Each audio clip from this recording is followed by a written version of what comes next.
안녕하세요. 오늘 여러분과 함께 깊이 파고들 자료는 바로 그 동양 철학의 보고죠.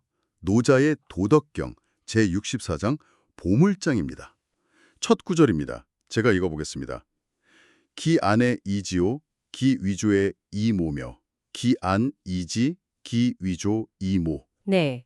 기안, 이지, 기, 위조, 이모. 이걸 풀어보면 상황이 안정되어 있을 때는 유지하기 쉽고 아직 어떤 조짐도 나타나지 않았을 때는 이를 꾀하기가 쉽다. 이런 뜻이 되는 거죠. 그렇죠. 아주 명쾌합니다. 여기서 기안은 말 그대로 그것이 편안할 때, 안정된 상태를 말하는 거고요.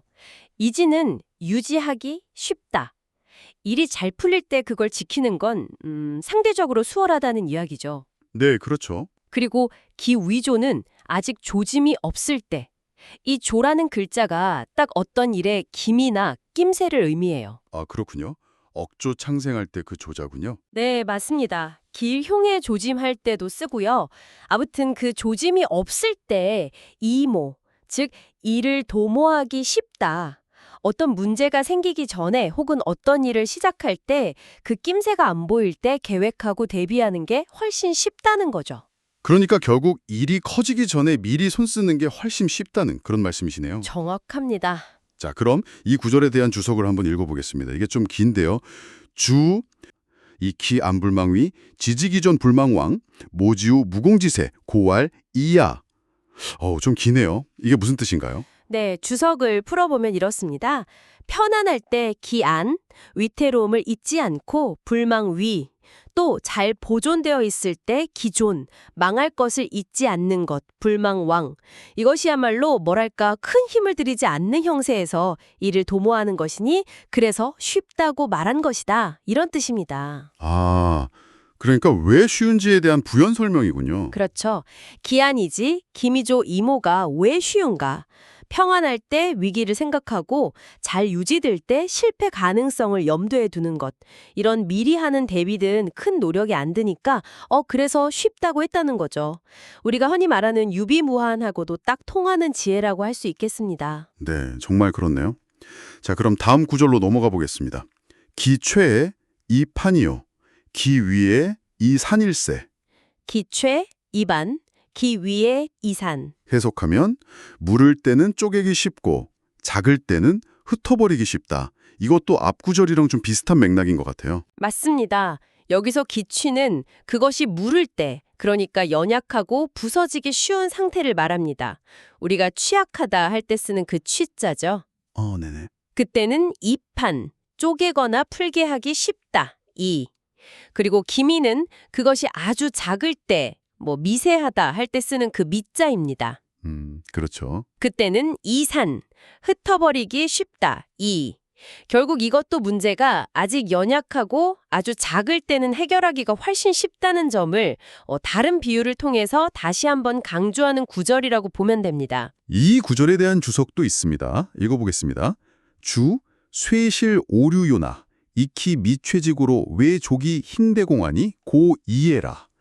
수실 무이묘, 이기 미취지고 미족이 흥대공, 고 이야. 이건 또 어떤 의미를 더해주나요? 자, 해석해보면요. 비록 없음을 잃고 있음으로 들어갔다 하더라도, 그러니까 문제가 이미 발생했다는 거죠. 그랬더라도 그것이 아직 작고 무른 까닭에 큰 힘, 대공을 일으킬 필요까지는 없으니 그래서 쉬운 것이다 라고 풀이합니다. 문제가 생겼더라도 초반에는 괜찮다는 거군요. 그렇죠. 조금 더 나아간 상황을 가정한 거죠. 문제가 이미 발생해서 없음에서 있음 상태로 바뀌었더라도 그 초기 단계, 즉 아직 미미하고 연약할 때는 큰 소동이나 큰 노력, 대공 없이도 해결할 수 있다는 겁니다. 그래서 여전히 쉽다, 고 말할 수 있다는 부연 설명이죠. 아하, 정말 호미로 막을 것을 가래로 막는다는 속담이 딱 떠오르는 그런 대목이네요. 네, 그렇습니다. 자, 그럼 앞서 나온 이 네 가지 상황들, 기안이지, 기미조이모, 기치 이반, 기미 이산. 이걸 종합해서 노자는 어떤 결론으로 나아가는 건가요? 네, 바로 마무리의 중요성, 즉 신종을 강조합니다. 이어지는 구절들이 바로 그 점을 명확하게 보여주죠. 네, 제가 읽어보겠습니다. 차, 사자, 개솔, 신종이야. 해석하면 이 네 가지는 모두 마침을 신종이함을 신종을 말하는 것이다. 네. 그리고 이어서 불가이 무지고로 얼꽃이하고 불가이 뮤지고로 얼쌌냐니. 이건 문제가 없다고 해서 미리 대비하지 않아서는 안 되고 작다고 해서 미리 해결하지 않아서는 안 된다. 이런 뜻이죠. 맞습니다. 없다고 방심하거나 작다고 무시해서는 절대 안 된다. 이런 경고입니다. 왜냐하면 그 결과가 바로 다음 구절에 딱 나오거든요. 아, 그렇군요. 다음 구절이 무이불지 즉생유원, 미불산 즉생대연. 네. 풀어보면 없다고 해서 대비하지 않으면 문제 유가 생겨나고 작다고 해서 해결하지 않으면 큰일 대가 생겨난다. 와, 정말 명확한데요. 인과관계를 딱 보여주네요. 그렇죠. 방치하면 어떻게 되는지를 명확하게 보여줍니다. 그래서 노자는 궁극적으로 이렇게 딱 정리를 합니다. 고려 종지 환을 여시지과 즉 무패사. 네, 고려 종지환, 여시지과 즉 무패사. 해석하면 그러므로 일을 마칠 때의 걱정, 종지의 환을 처음 시작할 때의 재앙, 시지의 화처럼 신중하게 고려한다면 실패하는 일이 없을 것이다. 이것이 바로 이 장의 핵심 메시지 중 하나인 신종여시, 신종여시. 끝을 처음처럼 신중하게 대하라. 아, 그 유명한 신종여시가 여기서 딱 나오는군요. 정말 중요한 말 같습니다. 그럼 이런 원칙을 어떻게 실천해야 할까요? 다음 구절에 그 방법을 제시하는 것 같아요. 위지어 위어요. 네, 위지어 위요요. 해석은 아직 문제가 있지 않을 때 미리 행하고. 네, 여기에 대한 주석을 보면 좀 더 명확해집니다. 주석 도금은 주, 위기한 위조야 라인데요. 네, 위기한 위조야. 이걸 해석하면 이는 그 편안할 때 안과 조짐이 없을 때 위조를 말한다는 겁니다. 그러니까 바로 앞에서 말했던 기안, 기위조 상태일 때 그때 미리 행동하라는 의미죠. 아, 그렇군요. 그리고 이어서 치지어 윈 아니라 해석은 아직 어지럽지 않을 때 다스린다인데요. 이 구절의 주석도 봐야겠죠. 주, 위미 취야. 네, 위미 취야. 해석하면 이는 작을 때 위와 물을 때 취를 말한다는 뜻입니다. 바로 그 두 번째 구절에서 말한 기미와 기취 상태와 딱 연결이 되죠. 결국 같은 말을 계속 반복하면서 강조하는 거네요. 맞습니다. 노자는 정말 중요한 메시지를 계속 반복해서 강조하고 있는 겁니다. 문제가 아예 없거나 있더라도 아주 미미하고 연약할 때 바로 그때가 행동하고 다스릴 최적의 타이밍이다. 이걸 말하는 거죠. 정말 중요한 지혜인데 이게 실천하기는 참 쉽지 않을 것 같다는 생각도 드네요. 그렇죠. 늘 지나고 나서 후회하죠. 맞아요. 자, 이제 아주 유명한 비유 세 가지가 등장합니다. 제가 읽어볼게요. 허포지목은 생유호말하며 구층지대는 기어누토하며 천리지쟁은 시오족하라. 네, 너무나 유명한 구절이죠. 이건 뭐 해석이 따로 필요 없을 정도로 다들 아실 것 같아요. 아름드리 나무도 작은 싹에서 자라고 높은 누대도 한 줌 흙에서 시작하며 천리 길도 한 걸음부터 시작한다. 네, 그렇죠. 이 비유들은 결국 거대한 결과라는 것이 모두 아주 작고 어찌 보면 보잘것없는 시작, 모모, 네토, 족사에서 비롯된다는 자연의 이치, 도의 점진성을 보여주는 겁니다. 여기서 대는 높은 건축물이나 단상을 의미하는데요. 네, 청와대 할 때 그 대자. 맞습니다. 그런 높은 누대도 시작은 결국 쌓아 올린 흙, 레토라는 거죠. 이 비유들은 앞에서 말한 미미할 때 대처하라는 가르침하고도 자연스럽게 연결이 됩니다. 작은 시작을 잘 관리하는 것이 결국 큰 일을 이루거나 혹은 큰 재앙을 막는 길이라는 뜻도 여기에 담겨 있다고 볼 수 있죠. 그렇군요. 그런데 이렇게 자연스럽게 커가는 과정에 사람이 억지로 개입하면 문제가 생긴다고 말하는 것 같습니다. 다음 구절이 그거죠. 위자는 폐지요, 집자는 실지라. 네, 위자 폐지, 집자 실지. 해석하면 억지로 하려는 자는 실패하고 꽉 잡으려는 자는 놓친다. 인데요. 이건 어떤 의미로 받아들여야 할까요? 이 구절은 정말 도덕경 전체의 핵심 사상 중 하나인 무의와 아주 깊은 관련이 있습니다. 자연의 순리나 어떤 때를 거스르고 억지로 뭔가를 하려는 사람, 위자, 또는 어떤 상태나 결과를 자기 뜻대로 딱 붙잡아두려고 집착하는 사람, 집자, 이런 사람들은 오히려 일을 망치고 바이지, 원하는 것을 잃게 된다, 실지는 그런 경고입니다. 억지로 하거나 잡으려 하면 안 된다. 그렇죠. 여기에 대한 주석을 보면 그 이유가 좀 더 명확해집니다. 첫 번째 주석을 한번 보시죠. 네, 읽겠습니다.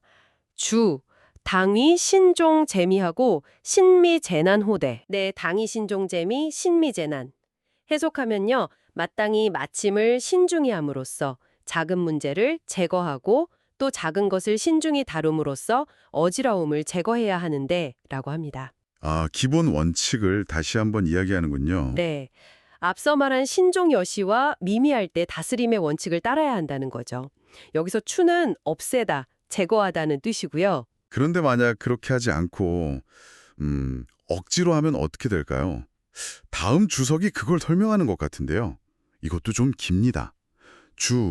이 시위 지지하고 혁명 집지하면 반생 사연 교비자작이니 고 폐실해라. 이 주석은 좀 어렵네요. 네, 한자도 좀 어렵고 내용도 좀 그렇죠. 해석하면 이렇습니다. 그러나 억지로 행함으로써 다스려려 하고 형식과 명분에 얽매여서 억지로 잡으려 하면 도리어 문제의 근원을 만들어내서 교묘하고 편벽된 일들이 더욱 늘어나게 된다. 그래서 실패하고 잃는 것이다. 와, 복잡하네요. 네, 여기서 교는 교묘하다, 피는 편벽되다, 치우치다 이런 뜻이고요. 지는 불어나다, 늘다는 의미입니다.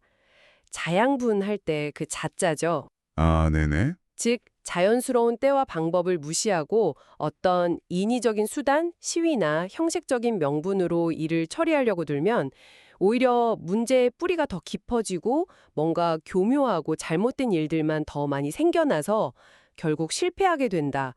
이게 바로 위자 폐지, 집자실지의 이유라는 거죠. 아, 억지로 하는 것이 오히려 일을 그르친다는 그런 깊은 뜻이 있었군요. 그래서 성인은 다른 방식을 택한다, 이런 얘기로 이어지겠네요. 맞습니다. 바로 다음 구절이 그걸 보여줍니다. 시성인은 우이라, 고무패요, 무집이라, 고무실이라. 네.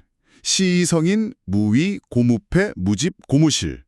해석하면 이 때문에 성인은 억지로 함이 없으므로 실패함이 없고 억지로 잡음이 없으므로 이름이 없다 이군요. 아, 무위와 무집, 이게 실패와 상실을 막는 길이다. 그렇죠. 자연스러움을 따르는 것. 반면에 보통 사람들은 그렇지 못하다고 또 지적을 합니다. 민지총사엔 창유기성이 폐진이라. 네, 민지종사 상어기성이 폐지. 해석하면 백성들이 일을 할 때는 항상 일이 거의 다 이루어질 때쯤 실패하고 만다. 여기서 지가 거의라는 뜻이죠. 아, 이거 참 뼈아픈 지적인데요. 왜 그럴까요? 네, 기위할 때도 쓰고 기하학 할 때도 쓰는 글자인데 여기서는 거의라는 뜻이죠. 왜 거의 다 된 시점에서 실패하는 걸까? 주석이 그 이유를 아주 간결하게 딱 밝혀줍니다. 주석 도금은요. 주, 불신종야 일세라입니다. 불신종야. 해석하면 실패하는 것은 그 마침을 신중히 하지 않기 때문이다. 바로 앞에서 그토록 강조했던 신종여시를 실천하지 못하기 때문이라는 거죠. 아, 마지막 순간에 방심해서. 그렇죠. 마지막 순간에 방심하거나 마무리를 좀 소홀히 해서 일을 그르치는 경우가 많다는 그런 통찰입니다. 그래서 노자는 정말 다시 한번 강조하는군요. 신종유시면 적무패사니. 네, 신종유시, 즉 무패사. 해석은 마침을 처음처럼 신중히 하면 실패하는 일이 없다. 정말 이 전체를 딱 관통하는 핵심 메시지네요. 네, 맞습니다. 그럼 이런 신종여시와 무위, 무집의 원리를 따르는 성인의 구체적인 삶의 태도는 어떨까요? 다음 구절이 그걸 보여주는 것 같습니다. 시성인은 욕부욕하고 불귀난득지화하며. 네, 시성인 욕불욕 불귀난득지화. 해석하면 이 때문에 성인은 욕심내지 않기를 바라며 욕부욕, 얻기 어려운 재물, 난득지화를 귀하게 여기지 않는다인데요. 여기서 욕심내지 않기를 바란다, 욕부욕이라는 이 표현이 참 독특합니다. 네, 아주 함축적인 표현이죠. 그냥 욕심이 없다는 걸 넘어서 욕망하지 않는 상태 그 자체를 추구한다. 이런 의미로 볼 수 있습니다. 왜 그럴까요? 여기에 대한 주석을 보면 또 힌트를 얻을 수가 있습니다. 주석 도금은요. 주하우욕은 쇠위나 쟁상위지행하고 난득지화는 쇠세이나 탐도위지기의 한이라 입니다. 아, 이것도 좀 기네요. 해석 부탁드립니다. 네. 좋아하고 바라는 것은 비록 작아 보여도 다툼과 숭상함, 쟁상을 일으키고 얻기 어려운 재화는 비록 사소해 보여도 탐욕과 도둑질, 탐도를 일으키기 때문이다 라고 풀이합니다. 아, 결국 다툼의 근원이 된다는 거군요. 그렇죠. 성인이 왜 욕망을 멀리하고 희귀한 재물을 귀하게 여기지 않느냐. 그런 것들이 비록 작아 보일지라도 결국에는 사회적인 다툼, 탐욕, 심지어 범죄의 근원이 되기 때문이라는 겁니다. 그러니까 분란이 될 만한 조짐 자체를 아예 만들지 않으려는 거죠. 이건 역시 미리 다스리는 지혜의 한 표현이라고 할 수 있겠습니다. 그렇군요. 욕망과 재물에 대한 태도까지도 결국 미리 다스림과 연결되는군요. 참 깊습니다. 이어서 성인의 배움에 대한 이야기가 나옵니다. 학불학 복중한지소과. 네, 학불학 복중한지소과. 해석하면 배우지 않음을 배우고 무사람들이 지나쳐버린 것, 즉 잘못된 길을 다시 회복시킨다 라는 건데요. 아니, 배우지 않음을 배운다, 슈액부 슈에라는 건 또 무슨 뜻일까요? 굉장히 역설적인데요. 네, 아주 심오한 구절이죠. 여기에 대한 주석을 통해서 그 의미를 좀 더듬어 볼 수 있습니다. 첫 번째 관련 주석의 도금은 주, 불악이 능자는 자연이에요. 유요 불악자 과야라. 불악이 능자 자연야 유요어 불악자 과야입니다. 여기서 유는 원문에 따라 깨우치다는 뜻으로 해석해 보겠습니다. 네, 해석하면 어떻게 되나요? 배우지 않아도 능한 것은 자연 자체이며 이러한 배우지 않는 자연스러움을 넘어서려고 애써 깨우치려 하는 것, 유요 불악자는 오히려 잘못이다 라는 의미입니다. 아, 인위적인 배움이 아니라 자연 그 자체를 배우라는 건가요? 그렇죠. 세상의 어떤 인위적인 지식이나 기술을 배우는 것이 아니라 만물 본연의 모습, 즉 자연스러움 또는 도를 터득하는 것, 그것이 진정한 배움이라는 겁니다. 마치 물고기가 헤엄치는 법을 따로 배우지 않아도 자연스럽게 헤엄치듯이 그런 자연스러운 알과 능력을 추구하는 거죠. 오히려 그런 자연스러움에 덧붙여서 인위적인 지식이나 기교를 더하려고 하는 것이 자연을 벗어난 과, 즉 잘못이라는 겁니다. 그렇군요. 그래서 다음 주석이 이렇게 결론을 내립니다. 주석 도금은 주, 고 학불학하고 이복 중인지 소과하니라. 고 학불학 이복 중인지 소과. 네, 고학불학 이복 중인지소가. 해석하면 그러므로 성인은 배우지 않음, 즉 자연스러움을 배우고 이를 통해 무사람들이 지나쳐버린 것, 자연스러움을 잃고 저지르는 잘못을 바로잡아 회복시킨다. 복는 것입니다. 성인은 인위적인 지식이 아니라 자연의 도를 배우고 실천하면서 사람들이 잃어버린 그 본연의 자연스러움으로 다시 되돌아가도록 돕는다. 이런 의미로 이해할 수 있겠습니다. 아, 배우지 않음을 배운다는 게 결국 인위적인 것을 넘어선 자연의 도, 그 본연의 상태를 따르는 법을 익힌다는 그런 깊은 의미였군요. 드디어 마지막 구절입니다. 이보 만물지자연 이불감위라. 네, 이보 만물지자연 이 불감이 해석하면 만물의 자연스러움을 도울 뿐 감히 억지로 행하려 하지 않는다. 불감위라. 입니다. 네, 이 구절이 바로 성인의 궁극적인 역할과 태도를 딱 보여주는 것 같습니다. 성인은 만물의 각자 가진 그 스스로 그러한 모습, 즉 자연을 잘 발현하도록 옆에서 돕는 보호 존재이지 자신의 뜻대로 만물을 막 바꾸거나 이끄려고 억지로 개입, 감무하지 않는다는 겁니다. 여기서 보는 돕다, 보좌하다는 뜻이죠. 보필한다 할 때 쓰는 글자입니다. 아, 네. 마치 정원사가 식물이 스스로 잘 자라도록 환경을 만들어주는 것처럼요. 만물의 본성을 존중하고 그 자연스러운 흐름을 지지할 뿐 감히 조작하거나 통제하려 들지 않는 것. 이것이 바로 도덕경에서 누누이 말하는 무위의 진정한 실천이라고 할 수 있겠습니다. 저희는 다음 탐구에서 다시 뵙겠습니다.